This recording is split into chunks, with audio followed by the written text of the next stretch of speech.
Muy buenas noches, maestras y maestros de los niños. Es para mí un privilegio grande estar con ustedes en esta ocasión para compartir unos momentos de compañerismo alrededor de la palabra de Dios y su programa correspondiente a este tiempo final.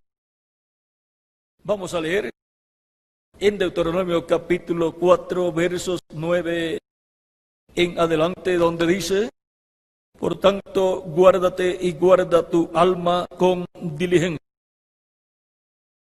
para que no te olvides de las cosas que tus ojos han visto, ni se aparten de tu corazón todos los días de tu vida. Antes bien, las enseñarás a tus hijos y a los hijos de tus hijos. El día que estuviste delante de Jehová tu Dios en Horeb, cuando Jehová me dijo: reúne el pueblo para que yo les haga oír mis palabras, las cuales aprenderán para temerme todos los días que vivieren sobre la tierra, y las enseñarán a sus hijos. Que Dios bendiga nuestras almas con su palabra y nos permita entender las maestras y los niños trabajando en la perfecta voluntad de Dios. Pueden tomar asiento si tienen la bondad. Hemos visto que Dios ordenó a Moisés y Moisés al pueblo hebreo que los padres enseñaran a sus hijos, y no solo eso, sino que enseñaran también a los hijos de sus hijos, que son los nietos. Por lo tanto, los padres tienen la responsabilidad de sus hijos y de los nietos también. Ahora encontramos que la enseñanza de la palabra de Dios es muy importante para los niños, porque queda impresa, grabada en el alma, en el corazón de los niños. Dios dijo que escribiría sus leyes bajo el nuevo pacto en el corazón de las personas. Por lo tanto, es importante que queden grabadas en el corazón de los niños, en el alma de los niños, las palabras divinas del nuevo pacto, para que así teman a Dios desde pequeños, estén dentro del nuevo pacto desde pequeños y conozcan todo el programa de Dios desde pequeños.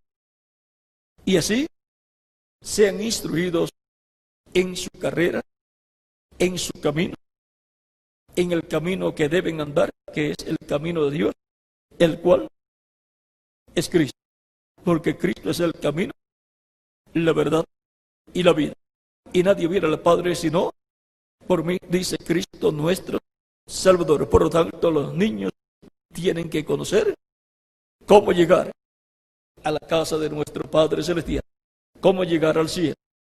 Por lo tanto, tienen que recibir la enseñanza desde niños, y cuando fueren adultos, viejos, no se apartarán de ella, porque quedará grabada en sus almas la palabra de Dios, las leyes y estatutos divinos correspondientes al nuevo pacto. Y es importante que conozcan también la historia del pueblo hebreo, todo lo que Dios hizo con el pueblo hebreo, y también conozcan la historia de la iglesia del Señor Jesucristo, que es el Israel celestial. Por lo tanto, las maestras no se pueden quejar de que no tienen material para enseñar a los niños. Tienen todo el Antiguo Testamento y el Nuevo Testamento. Y también deben conocer la historia de Adán hasta Moisés. Por lo tanto, deben conocer la historia de Adán hasta Noé, y de Noé hasta Abraham, y de Abraham hasta Isaac, Jacob y los patriarcas, y hasta llegar a Moisés, hasta llegar a la condición de esclavos en Egipto, a la condición a la cual llegó el pueblo hebreo conforme a la profecía bíblica que Dios le había dado a Abraham en el capítulo 15 del Génesis. O sea que vean, hasta la etapa de esclavitud por la cual pasaría el pueblo hebreo, ya Dios se la había revelado a Abraham. Y también le había revelado que a los 400 años Dios los libertaría. Ahora podemos ver que también para el Israel celestial hay etapas, ha estado pasando por diferentes etapas, las cuales fueron reflejadas en el pueblo hebreo, en el Israel terrenal. Por lo tanto, las cosas que pasarían en el Israel celestial, la iglesia de Jesucristo, ya están reflejadas en el Israel terrenal. Por eso, figura el Antiguo Testamento del Nuevo Testamento. Y figura Israel, el pueblo hebreo, de la iglesia del Señor Jesucristo.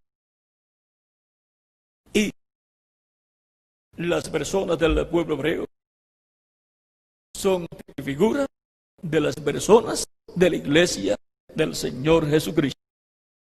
Por eso es que encontramos los mensajeros de la iglesia del Señor Jesucristo representados en hombres del Antiguo Testamento.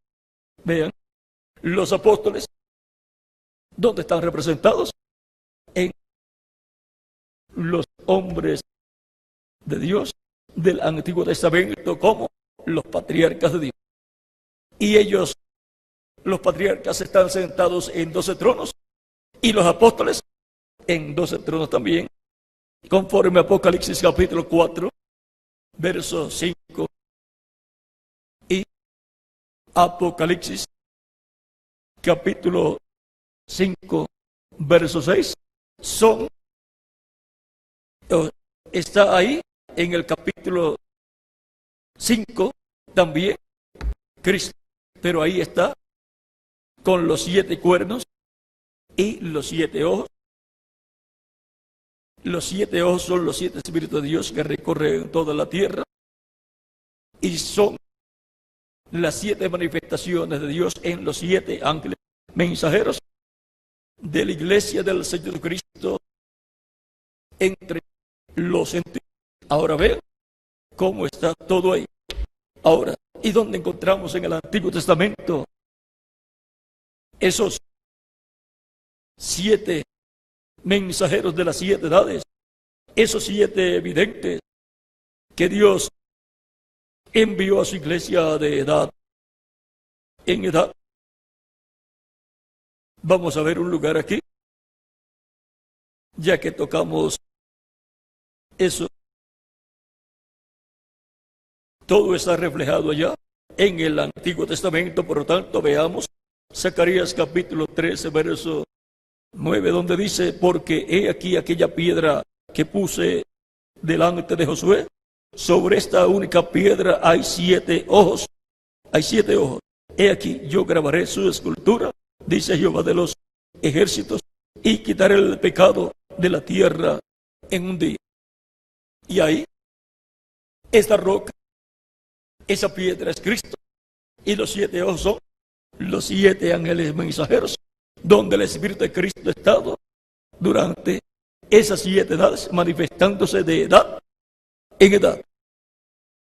Ahora, también en el capítulo 4 del Apocalipsis, aparece en el cielo esas 7 lámparas de fuego encendidas delante del trono de Dios.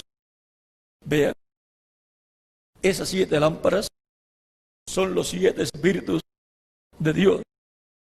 Por consiguiente, son nada menos que las 7 edades con los 7 mensajeros, los cuales son las 7 mechas de las 7 lámparas del candelabro, las cuales están encendidas con el fuego del Espíritu Santo. Cada lámpara tiene luz, si tiene el mensajero. Porque cada lámpara representa en el candelabro, cada lámpara representa cada edad de la iglesia.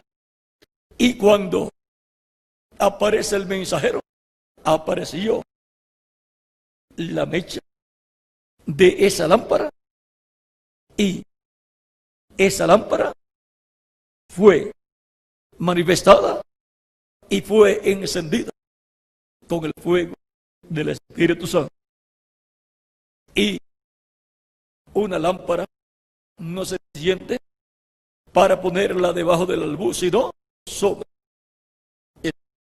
es colocada sobre el candelero para que alumbre a todos en la casa de Dios, que es la iglesia del Señor Jesucristo, en la edad en que es encendida cada una de esas lámparas. Ahora podemos ver que todo está reflejado en el Antiguo Testamento, todo lo que Dios haría en el Nuevo Testamento, y por consiguiente, ahora, así como el pueblo hebreo es la casa de Dios bajo la dispensación de la ley, bajo la dispensación de la gracia y bajo el nuevo pacto, la casa de Dios, la familia de Dios es la iglesia del Señor Jesucristo, sobre la cual Cristo ha sido colocado. Él es la cabeza de esa casa, de esa familia. Por lo tanto, todas esas cosas que hay en la iglesia de Jesucristo ya están en tipos y figuras en el Antiguo Testamento y fueron manifestadas en medio del pueblo hebreo. Por lo tanto, en las enseñanzas que reciben los niños, cuando se enseña acerca del Antiguo Testamento, no se enseña para que los niños y las personas se metan dentro de la dispensación de la ley, porque ya esa dispensación pasó. Pero hay una enseñanza ahí, la cual es figura de lo que corresponde al nuevo pacto para la iglesia del Señor Jesucristo. Por lo tanto, nuestros niños pueden obtener el conocimiento de los tipos y figuras del Antiguo Testamento, o sea, de todos los tipos y figuras que en el Nuevo Testamento se cumplen en la iglesia del Señor Jesucristo. Por ejemplo, cuando hablamos del rey David, él representa a Cristo. Y cuando hablamos de Salomón, Salomón también representa a Cristo como rey. Ahora encontramos que Dios prometió a David que le daría lámpara, o sea, un hijo, para que fuera rey sobre el pueblo hebreo y se sentara sobre el trono de David. Y ahora, así como David fue enseñado por sus padres, y luego cuando fue ungido por el sacerdote y profeta Samuel, en el capítulo 16 de 1 de Samuel, luego el Espíritu de Dios vino sobre David y comenzó el Espíritu de Dios a enseñar a David, a entrenarlo para todas las etapas por las cuales él tendría que pasar. Por ejemplo, para la etapa en donde tendría que pelear contra Goliat, y no pelear por pelear, sino pelear para obtener la victoria.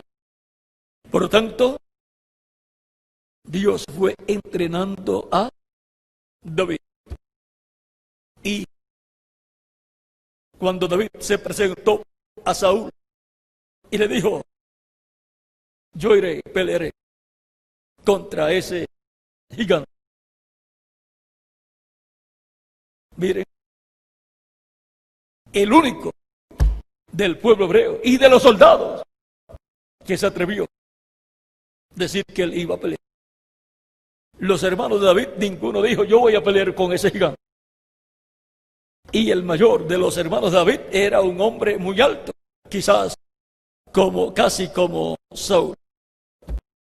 Pero, vean, por la apariencia parecía que podía ser el rey próximo de Israel. Así lo vio de momento Saúl, o lo vio Samuel, lo vio Samuel. Pero cuando Dios le habló, le dijo, no mires la apariencia de su estatura, porque yo lo desecho a él. Porque Dios no mira lo que mira el hombre, lo de afuera, sino que Dios mira lo que hay en el corazón. Así es que podemos decir que el hermano mayor de David, como los demás hermanos, tenían apariencia grande, pero corazón de gallina. Corazón chiquitito. Pero David era de una estatura pequeña, pero con un corazón grande. Ahora, como el corazón de quién? Como el del corazón de Dios, porque Dios dijo que David era un hombre conforme a su corazón. Él tenía corazón como el de Dios, corazón grande para creer todo lo que Dios decía, para creer lo que Dios había dicho de él, que lo había ungido para ser el rey de Israel. Por lo tanto, desde que Dios lo ungió, ya era el rey de Israel, ungido, aunque todavía no se había sentado en el trono. Y si Dios lo ungió para ser el rey de Israel, iba a ser el rey de Israel. Como cuando Dios le apareció a Manoa y a su esposa, y luego Manoa dijo, hemos de morir, porque hemos visto a Dios cara a cara. La esposa de Manoa le dijo, lo consoló y le dijo, no temas. Se puso muy nervioso Manoa, porque él sabía que Dios había dicho que nadie podía ver a Dios, nadie podía ver el rostro de Dios.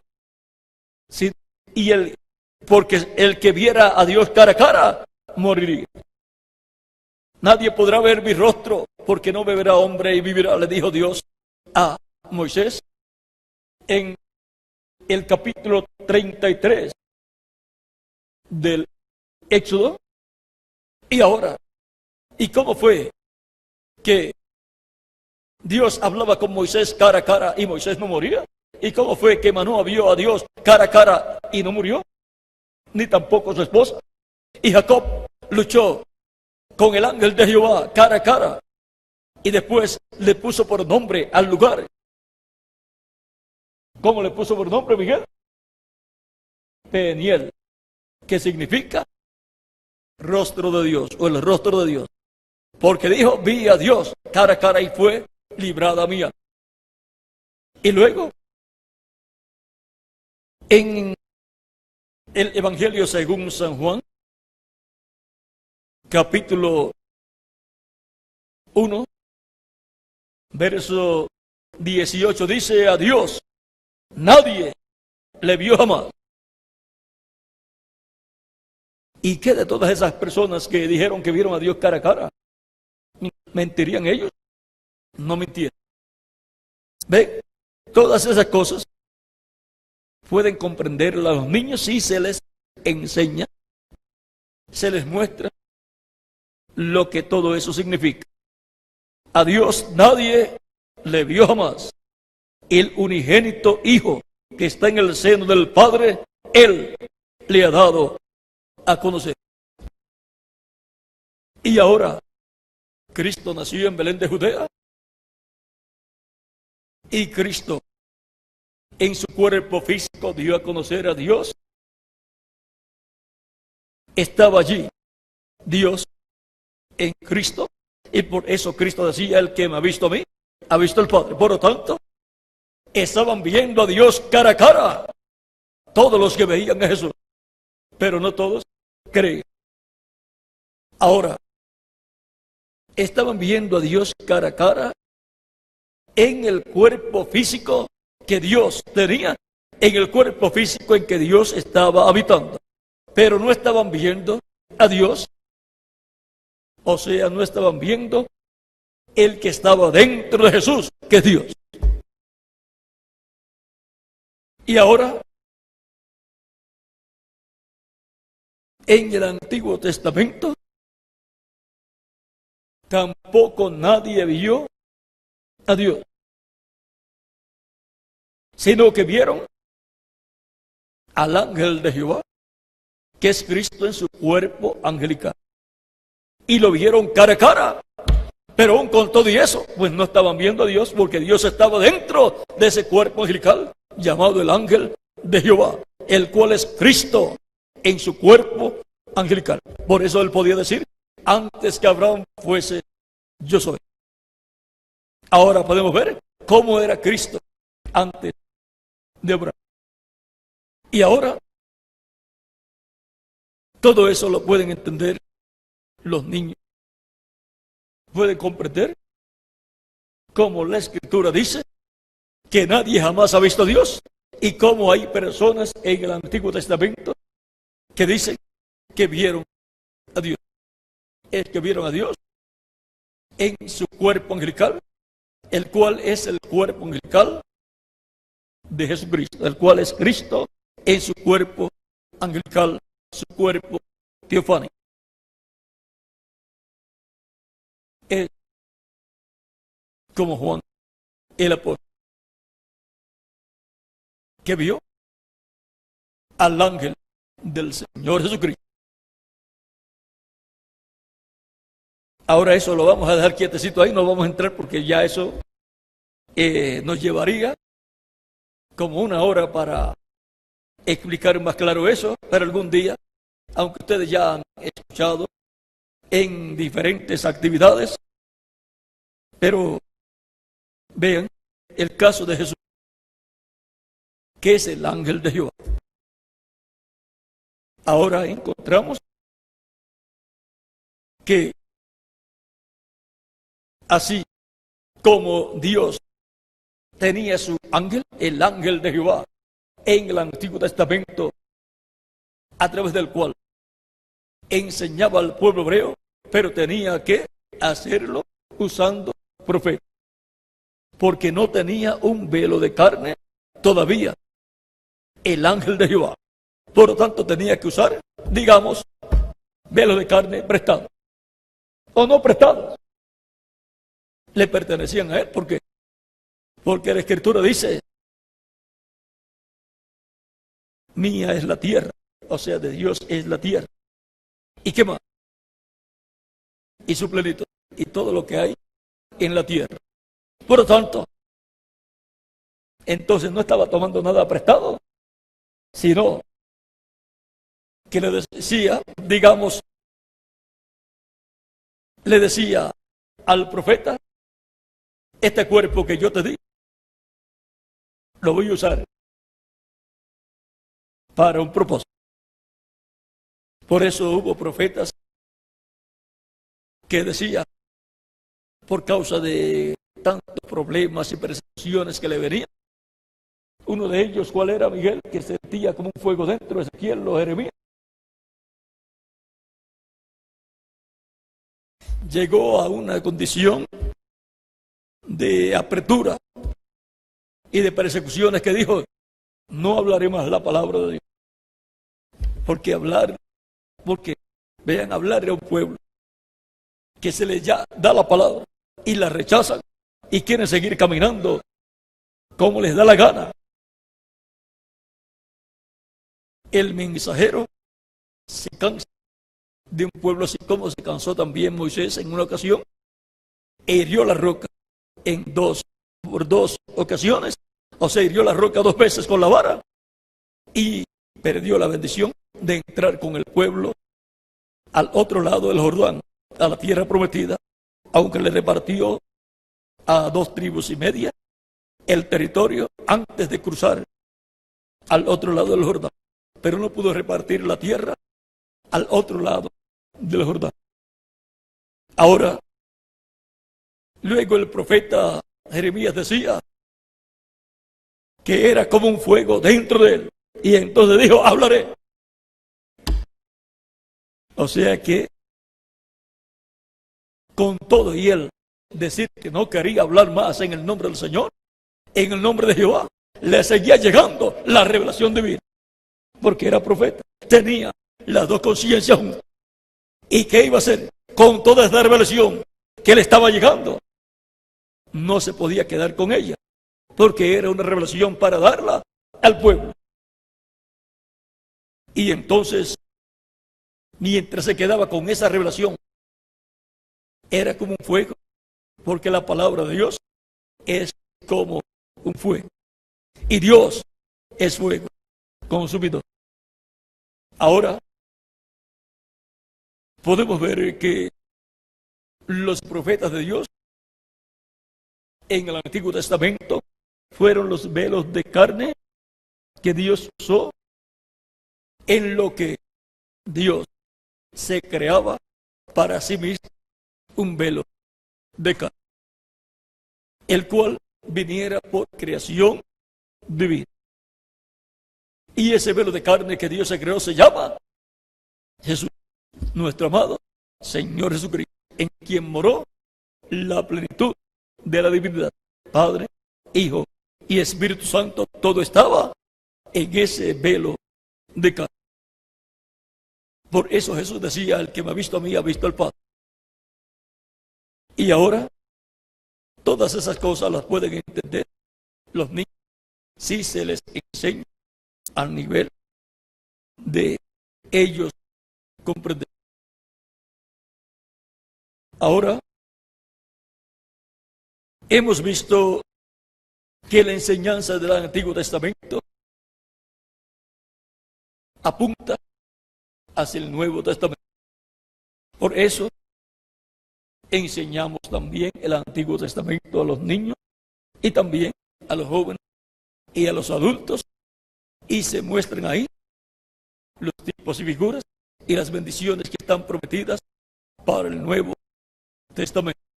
Aún en el Antiguo Testamento, por medio del profeta Isaías, Jeremías y Ezequiel, habla que Dios establecerá un nuevo pacto con su pueblo. Y ya el nuevo pacto ha sido establecido por nuestro amado Señor Jesucristo. Y lo que falta es que el pueblo hebreo entre al nuevo pacto cuando le sea confirmado el nuevo pacto bajo el ministerio del Espíritu Santo, operando los ministerios de los dos olivos en el ángel que sube de donde nace el sol en Apocalipsis capítulo 7 verso 2 en adelante. Y ahora ese ángel ya sabemos que es el ángel del Señor Jesucristo. Ahora el tipo y figura del ángel del Señor Jesucristo para el Nuevo Testamento es el ángel de Jehová del Nuevo Testamento. Ahora, el ángel de Jehová del Nuevo Testamento es Cristo, el cual se hizo carne y habitó en medio del pueblo hebreo. Y así como Dios tuvo un ángel, su ángel, en el Antiguo Testamento, ahora Cristo dice que Él tiene un ángel y lo envía a su iglesia. Por lo tanto, así como fue un misterio el ángel de Jehová del Antiguo Testamento, es un misterio el ángel del Señor Jesucristo del Nuevo Testamento. Ahora, ese misterio solamente lo puede revelar abiertamente el Espíritu Santo a través del ángel del Señor Jesucristo. Ahora, encontramos que para cada edad Cristo ha estado confirmando el nuevo pacto a su iglesia y por consiguiente a cada persona escrita en el cielo en el libro de la vida del Cordero correspondiente a cada edad. y ha colocado dentro del nuevo pacto a todas esas personas escritas en el libro de la vida del Cordero. Eso lo ha estado haciendo de edad en edad. Y ahora, eso es también figura, o esta figura en el año de descanso que se llevaba a cabo cada 7 años. El año séptimo era de descanso para la tierra.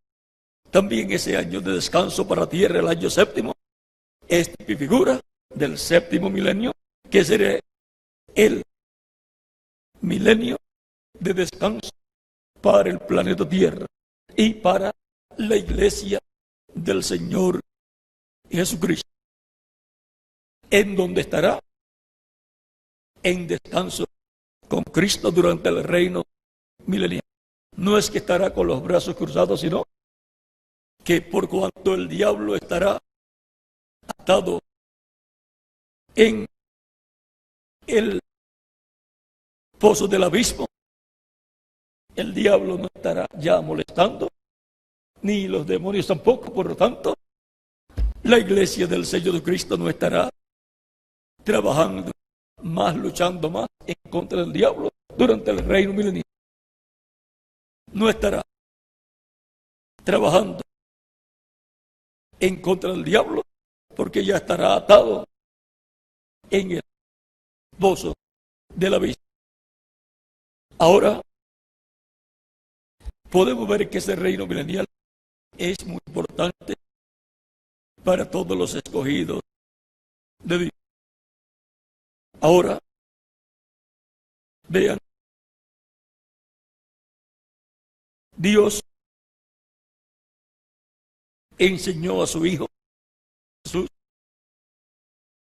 y José y María, los cuales fueron encomendados para cuidar de Jesús, enseñaban a Jesús. Jesús crecía en estatura, pero también en sabiduría y gracia delante de Dios y de los hombres. Y ahora encontramos que Cristo, el Hijo de Dios, fue tipificado en David y también en Salomón. Cristo es el David mayor y Cristo es el Salomón mayor. El reino de David, que luego pasó a Salomón, ese reinado de David y el reinado de Salomón es la época o edad de oro del reino del pueblo hebreo, del reino de Dios en medio del pueblo hebreo. David reinó para Dios y Salomón también, aunque después de viejo cometió ciertos errores, pero no se perdió, se arrepintió y Dios tuvo misericordia de él. Ahora, Cristo es el heredero al trono de David y reino de David. Y nosotros, por cuanto Cristo es el rey, nosotros somos reyes, y por cuanto Cristo es el sumo sacerdote, nosotros somos sacerdotes también. Y por cuanto Cristo es juez, nosotros somos jueces también. Porque los santos juzgarán al mundo y aún a los santos. Eso está por ahí, por el 1 de Corintios, capítulo 2 o 6.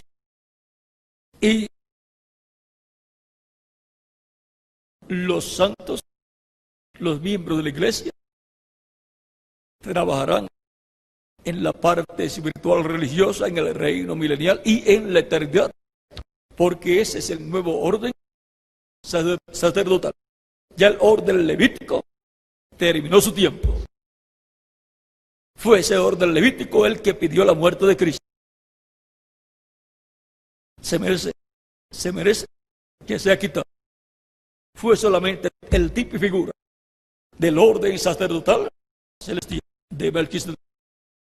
Pero cuando llega a la realidad, el tipo y figura, lo que era tipo y figura, luego es quitado. Y solamente después sirve como enseñanza de lo que fue ese tipo y figura, de lo que señalaba que vendría más adelante. También se sentará con Cristo en su trono, el vencedor. Por lo tanto, todas las personas que serán reyes y sacerdotes y jueces en el reino milenial de Cristo tienen que ser enseñadas en el programa divino para saber, conocer y servir a Cristo todos los días de nuestra vida en la perfecta voluntad de Dios, para luego ser adoptados, ser transformados y ya de ahí en adelante ser eternos físicamente también y tener todo el poder de Dios manifestado en nosotros, pero manteniendo siempre el orden divino. O sea, que durante el tiempo en que ya tengamos el nuevo cuerpo, cada persona no va a hacer lo que quiera hacer, sino que estará bajo la dirección de Dios, bajo el orden correspondiente a esa fase de cada escogido.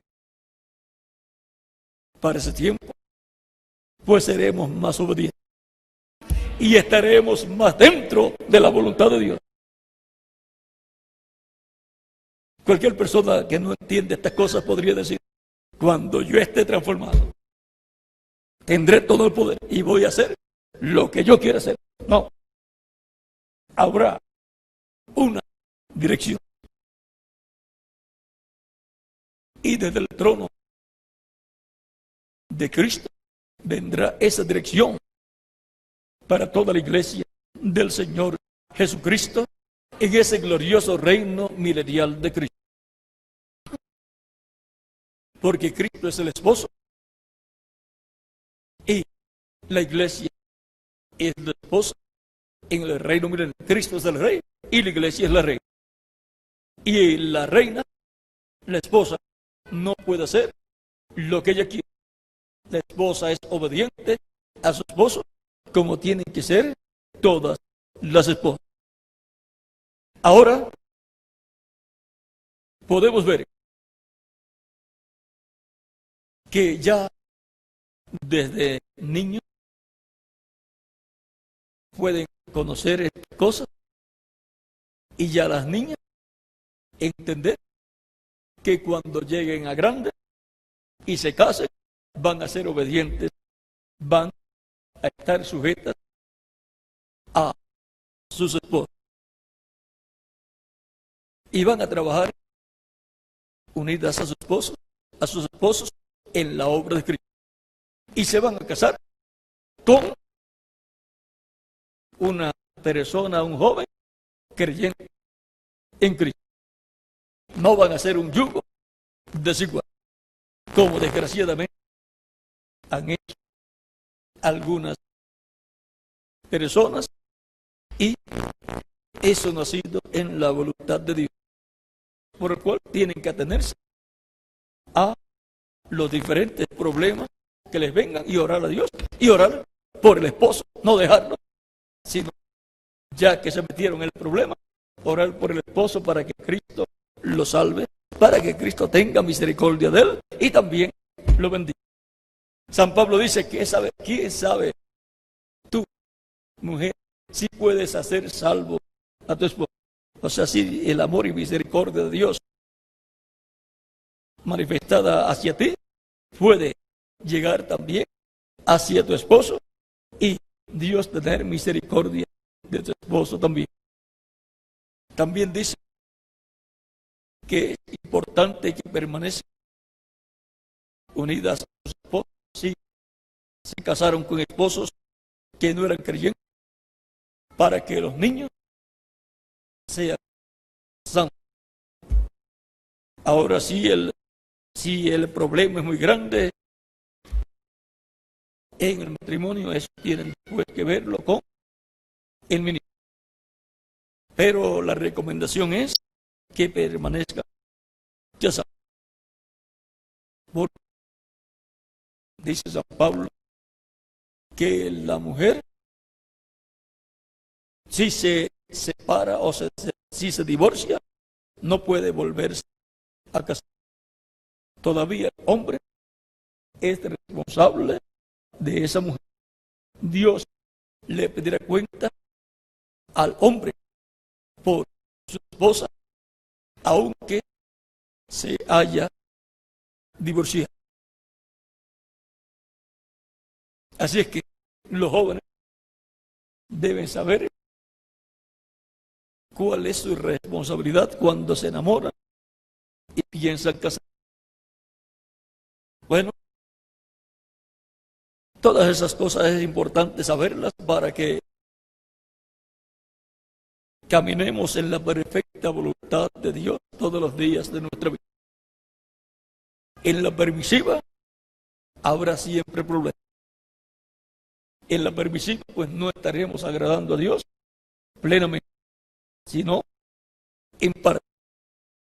Bueno, es muy importante saber estas cosas, y ustedes maestros y maestros, es muy importante que conozcan estas cosas.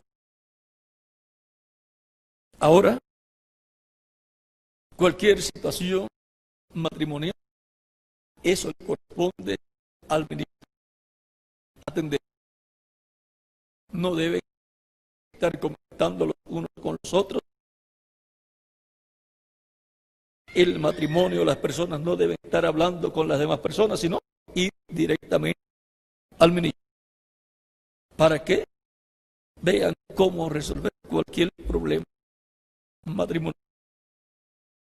Todos queremos servir a Cristo en la perfecta voluntad de Dios. Así es que no se queden con los problemas, sino resuelvan los problemas. Y que Cristo tenga misericordia de todos ustedes y también de mí, para que tengan un cuadro más amplio. Es bueno que consigan el mensaje del reverendo William Branham, divorcio y casamiento.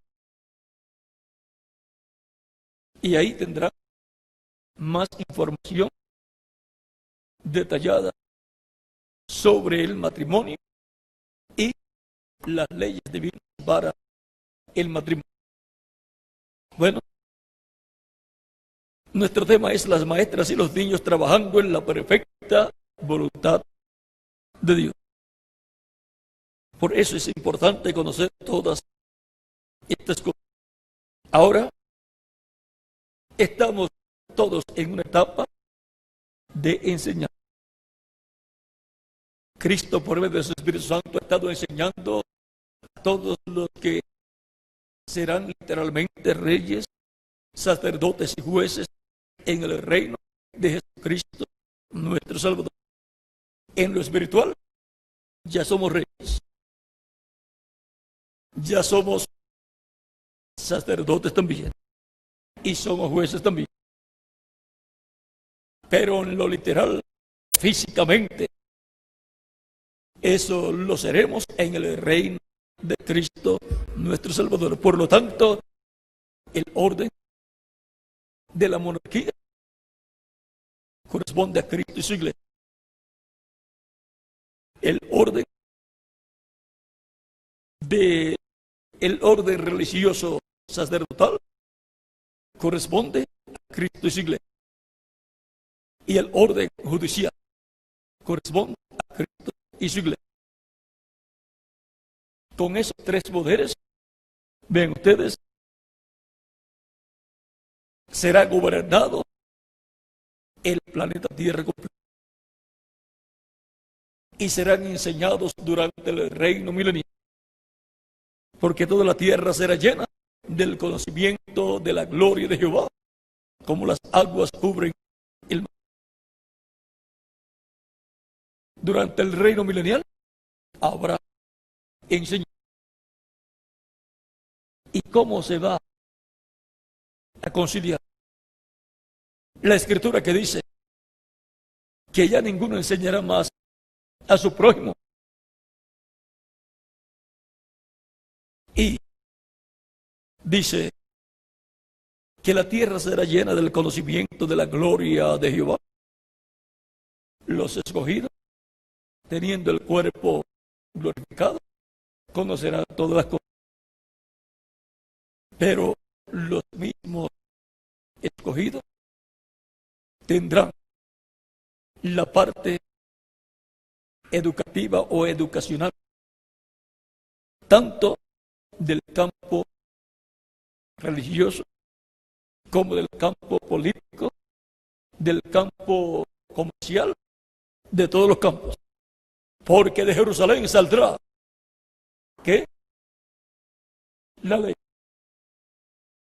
Y de Sión, la palabra de Jehová. Por tanto, toda la enseñanza de las leyes divinas para el reino milenial saldrán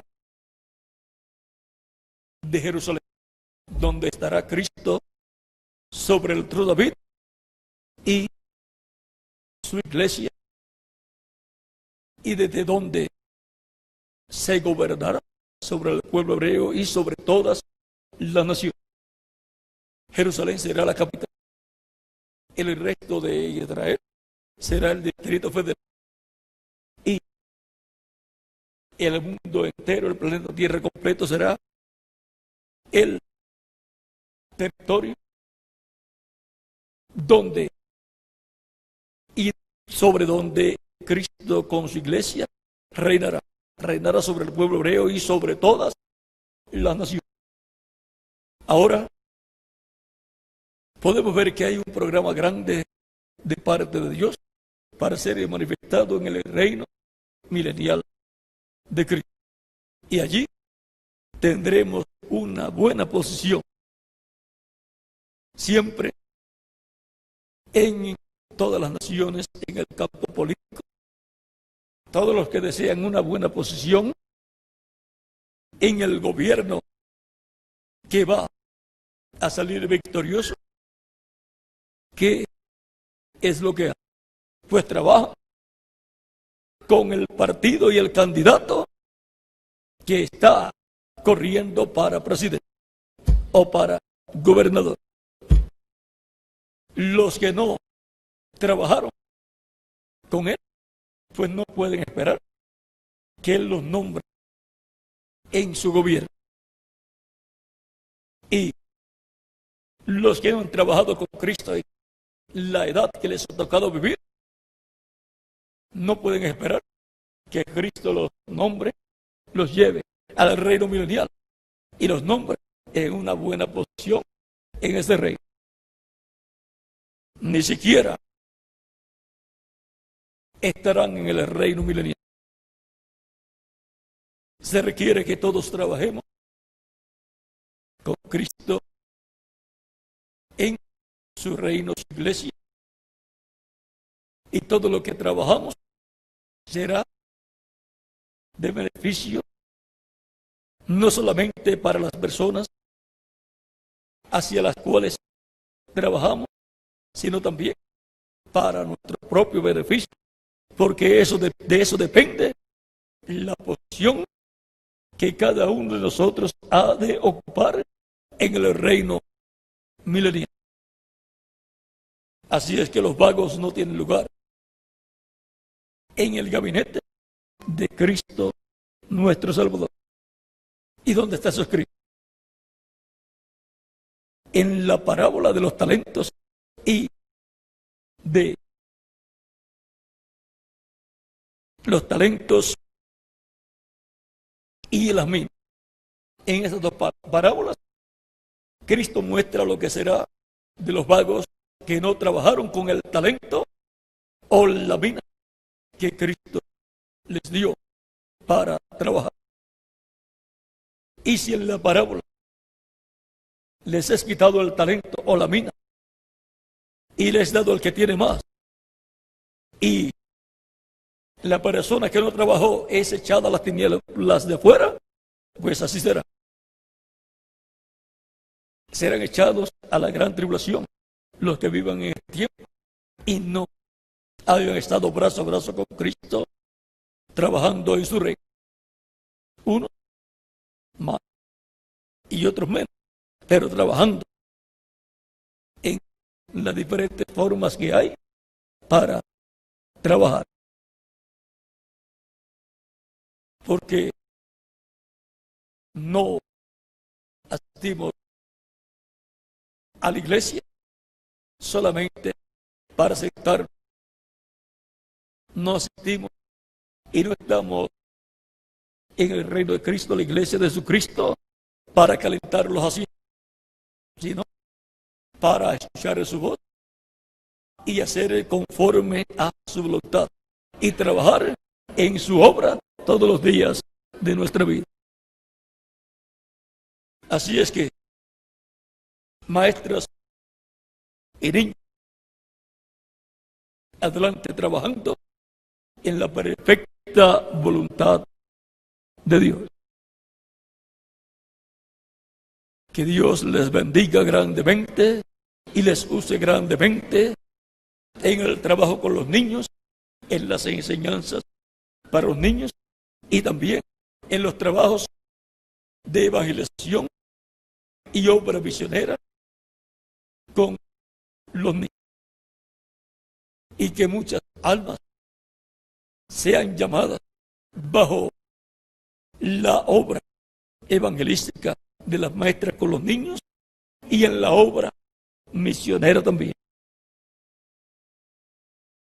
Y que Dios les acompañe todos los días de vuestra vida, a todas ustedes maestras y también a los niños que Cristo ha permitido que ustedes tengan para enseñarles la palabra de Cristo sin añadirle ni quitarle a esa palabra, sin cambiarle el significado a esa palabra revelada que Cristo nos está dando. Que el Señor Jesucristo les bendiga grandemente a ustedes y a los niños que Cristo les ha dado para enseñar, y que les dé más niños, y que bajo la labor que hacen con los niños vengan muchas almas a Cristo. En el nombre del Señor Jesucristo. Amén y amén.